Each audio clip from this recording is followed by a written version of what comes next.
Commentaire de saint Thomas d'Aquin sur l'évangile de Jean, chapitre 5, suite.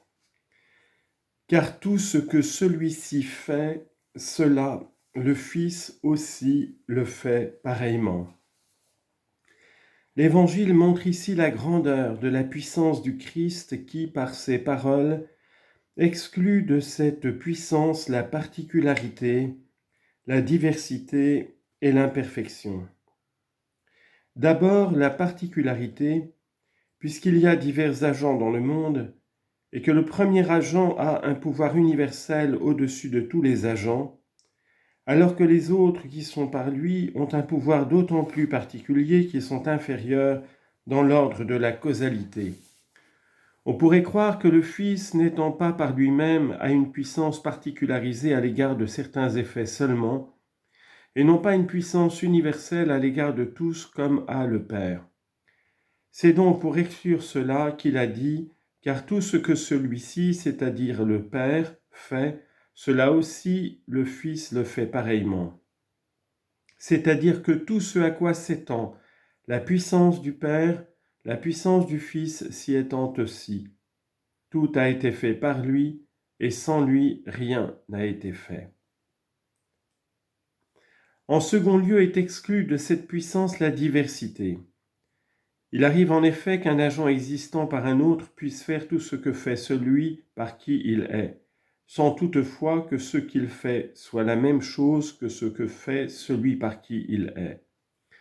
Ainsi, un feu existant par un autre peut faire tout ce que fait l'autre, par exemple brûler, et cependant celui-ci brûle une chose, celui-là une autre, bien que la combustion de l'un et de l'autre soit la même spécifiquement.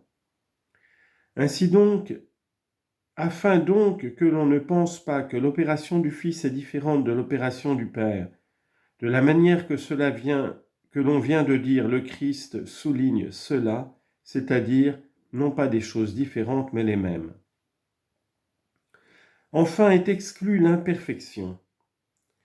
Il arrive parfois qu'une seule et même chose soit faite par deux agents, par l'un comme par l'agent principal et parfait, et par l'autre comme par un instrument et un agent imparfait. Mais non pas de manière semblable, car autre est la manière d'agir de l'agent principal, autre celle de l'instrument. L'instrument en effet agit imparfaitement du fait qu'il agit par la puissance de l'autre. Donc, pour qu'on ne pense pas que c'est ainsi que le Fils fait tout ce que fait le Père, le Christ ajoute pareillement, c'est-à-dire avec la même puissance que celle par laquelle le Père agit. Car le même pouvoir et la même perfection sont dans le Père et le Fils. J'étais avec lui disposant toutes choses. Proverbe chapitre 8, verset 30. Le Père en effet aime le Fils et il lui montre tout ce qu'il fait. L'évangéliste donne maintenant la raison de l'origine et de la grandeur de la puissance du Fils. Il rapporte cette raison à l'amour dont le Père aime le Fils. Mais pour savoir de quelle manière l'amour du Père pour le Fils est la raison de l'origine ou de la communication de la puissance du Fils, il faut prêter attention au fait qu'on peut aimer une réalité de deux manières. En effet, le bien seul étant aimable, un bien peut se rapporter à l'amour de deux manières. Soit comme cause de l'amour, soit comme causé par lui. Or en nous, c'est le bien qui cause l'amour, car la cause de notre amour pour quelqu'un est sa bonté. En effet, il n'est pas bon parce que nous l'aimons, mais c'est parce qu'il est bon que nous l'aimons. Ainsi l'amour en nous est causé par le bien. Mais en Dieu, il en va autrement, puisque c'est l'amour même de Dieu qui est cause de la bonté dans les réalités aimées. C'est parce que Dieu nous aime que nous sommes bons. En effet, parce qu'aimer n'est pas autre chose que vouloir du bien à quelqu'un, et que la volonté de Dieu est cause des réalités, tout ce que le Seigneur a voulu, il l'a fait au ciel et sur la terre. Psaume 134, verset 6. Il est manifeste que l'amour de Dieu est cause de bonté dans les réalités. Voilà pourquoi Denis dit que l'amour divin n'a pas permis à Dieu de rester sans fécondité. Il nous faut donc considérer l'origine du Fils pour voir si l'amour dont le Père aime le Fils est le principe de cette origine, ou s'il procède de celle-ci. L'amour en Dieu s'entend de deux manières. Ou bien essentiellement, et il s'agit de l'amour dont aiment pareillement le Père, le Fils et l'Esprit Saint, ou bien notionnellement ou personnellement, et il s'agit alors de l'Esprit Saint qui procède comme amour. Mais ce n'est entendu d'aucune de ces deux manières que l'amour peut être principe de l'origine du Fils. En effet, pris essentiellement, l'amour implique un acte de volonté. Si donc il était principe de l'origine du Fils, il s'ensuivrait que le Père aurait engendré le Fils par volonté et non par nature, ce qui est erroné. Il ne s'agit pas non plus de l'amour pris notionnellement qui s'entend de l'Esprit Saint, car il s'ensuivrait que l'Esprit Saint serait le principe du Fils, ce qui est erroné. Du reste, aucun hérétique n'a dit cela. Car bien que l'amour pris notionnellement soit principe de tous les biens qui nous sont donnés par Dieu, il n'est cependant pas principe du Fils, mais procède plutôt lui-même du Père et du Fils. La raison de l'origine et de la grandeur de la puissance divine, de la puissance du Fils, ne se prend donc pas de l'amour comme principe, mais comme signe. En effet, puisque la similitude est cause de l'amour, car tout vivant aime son semblable, là où se trouve une similitude parfaite de Dieu, se trouve aussi un amour parfait de Dieu. Or, la similitude parfaite du Père est dans le Fils. Citation, « Il est l'image du Dieu invisible ». Colossiens chapitre 1, verset 15. Et encore, « Le resplendissement de sa gloire est l'effigie de sa substance ». Hébreux chapitre 1, verset 3. Le Fils est donc parfaitement aimé du Père. Et s'il l'aime parfaitement, c'est donc le signe que le Père lui a montré toutes choses et qu'il lui a communiqué sa puissance et sa nature. C'est de cet amour qu'il est dit plus haut, citation, « Le Père aime le Fils et il a tout remis dans sa main ». Jean 3, 35. Et « Celui-ci est mon Fils bien-aimé en qui j'ai mis ma complaisance ». Matthieu chapitre 3, verset 17.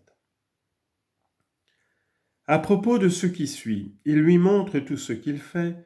Il faut savoir qu'on peut montrer ses œuvres à quelqu'un de deux manières. Ou bien par la vue, comme un artisan montre à son disciple ce qu'il fait, ou bien par l'ouïe, comme quand il l'instruit par la parole. Toutefois, montrer en l'un ou l'autre de ces deux sens peut entraîner un double manque de perfection qui cependant n'existe pas dans l'acte par lequel le Père montre au Fils. En effet, si on dit que le Père montre au Fils par la vue, il s'ensuit ce qui a lieu dans les réalités de ce monde. Montrer quelque chose par la vue implique qu'on l'ait réalisé auparavant et qu'on l'ait fait indépendamment de celui à qui on le montre. Mais le Père ne montre pas au Fils ce qu'il a fait auparavant, puisque le Fils lui-même, la sagesse, dit « Le Seigneur m'a possédé au commencement de ses voies avant de faire quoi que ce soit dès l'origine. » Proverbe chapitre 8, verset 22. Et le Père ne montre pas non plus au Fils ce qu'il a fait indépendamment de lui. Citation, « Tout a été fait par lui, et sans lui, rien n'a été fait. » Jean chapitre 1, verset 3. Si maintenant on prend montrer au sens de montrer par lui, deux manques de perfection semblent en découler. En effet, d'une part, celui qui enseigne par la parole montre à un ignorant, et d'autre part, la parole est intermédiaire entre lui et celui à qui il montre. Or le Père ne montre au Fils ce qu'il fait d'aucune de ces deux manières. En effet, il ne montre pas au Fils comme à un ignorant, puisque le Fils est la sagesse du Père. Le Christ est puissance de Dieu et sagesse de Dieu. 1 Corinthiens chapitre 1 verset 24. Ni par aucun autre verbe ou parole intermédiaire, puisque le Fils lui-même est le Verbe du Père. Et le Verbe était auprès de Dieu. On dit donc que le Père montre au Fils tout ce qu'il fait en tant qu'il lui communique la connaissance de toutes ses œuvres, comme on dit que le Maître montre à son disciple en tant qu'il lui donne la connaissance de ce qu'il fait. C'est pourquoi, selon saint Augustin, pour le Père, montrer au Fils n'est autre qu'engendrer le Fils. Et pour le Fils, voir ce que fait le Père n'est rien d'autre que recevoir du Père son être et sa nature. On peut cependant dire que cet acte de montrer est semblable à l'acte de montrer par la vue, en tant que le Fils lui-même est la splendeur de la vision du Père, comme le dit l'Épître aux Hébreux. En effet, le Père, en se voyant et en se connaissant, conçoit le Fils qui est lui-même le fruit conçu par cette vision. On peut également dire que cet acte est semblable à celui qui montre par l'ouïe, en tant que le Fils procède du Père comme Verbe. Ainsi, dire que le Père montre au Fils tout ce qu'il fait, c'est-à-dire qu'il le produit comme sa splendeur et ce qui est conçu par sa sagesse est comme Verbe. Donc, quand le Christ dit « il lui montre tout ce qu'il fait », les paroles « il lui montre » se rapportent à ce qu'il a dit plus haut. Citation. « Le Fils ne peut rien faire de lui-même, si ce n'est ce qu'il a vu faire au Père, et tout ce qu'il fait se rapporte à ce qu'il a dit ensuite. Tout ce que celui-ci, c'est-à-dire le Père, fait, cela le Fils aussi le fait pareillement. »